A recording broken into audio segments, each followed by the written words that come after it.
അസ്സലാമു അലൈക്കും വറഹ്മത്തുള്ളാഹി വബറകാതുഹു. അൽഹംദുലില്ലാഹ് വസ്സലാത്തു വസ്സലാമു അലാ അഷ്റഫി റസൂലില്ലാഹ് വഅലാ ആലിഹി വസ്വഹ്ബിഹി അജ്മഈൻ. അമ്മാ ബഅദ്.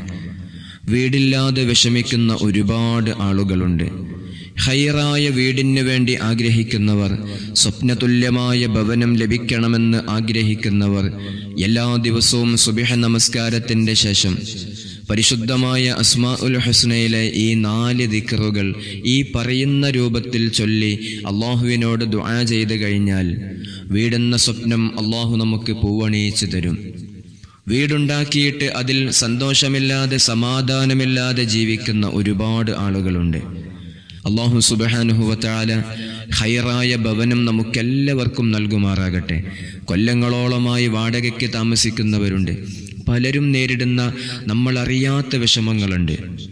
നമ്മുടെ ചെറിയ പിഞ്ചോമന മക്കളെ നമ്മൾ സ്കൂളിലേക്ക് പറഞ്ഞയക്കുമ്പോൾ മറ്റുള്ള കുട്ടികളെല്ലാം അവരുടെ സ്വന്തം ഭവനത്തിൽ നിന്ന് വരുമ്പോൾ ഒന്നുമില്ലാതെ നമ്മുടെ മക്കൾ പോകുമ്പോൾ നമ്മുടെ ഖൽബ് പൊട്ടിപ്പോകുന്നില്ലേ?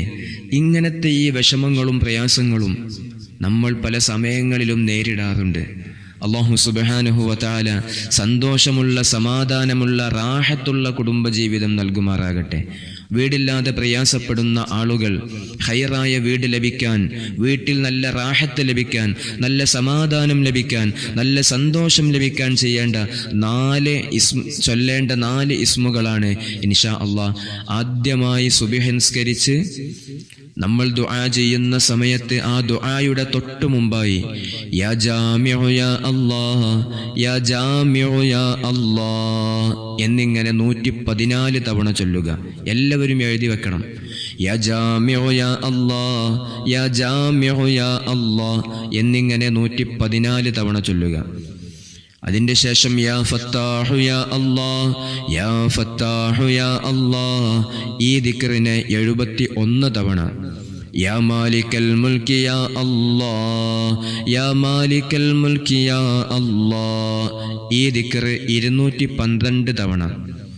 ഈ 3 ദിക്റുകൾ കഴിഞ്ഞതിൻ്റെ ശേഷം യാ അല്ലാഹു യാ അല്ലാഹ്, യാ അല്ലാഹു യാ അല്ലാഹ് ഈ ദിക്റിനെ 100 തവണ നമ്മൾ ചൊല്ലിയിട്ട് അള്ളാഹുവിലേക്ക് ആത്മാർത്ഥമായി നമ്മൾ ദുആ ചെയ്യുക.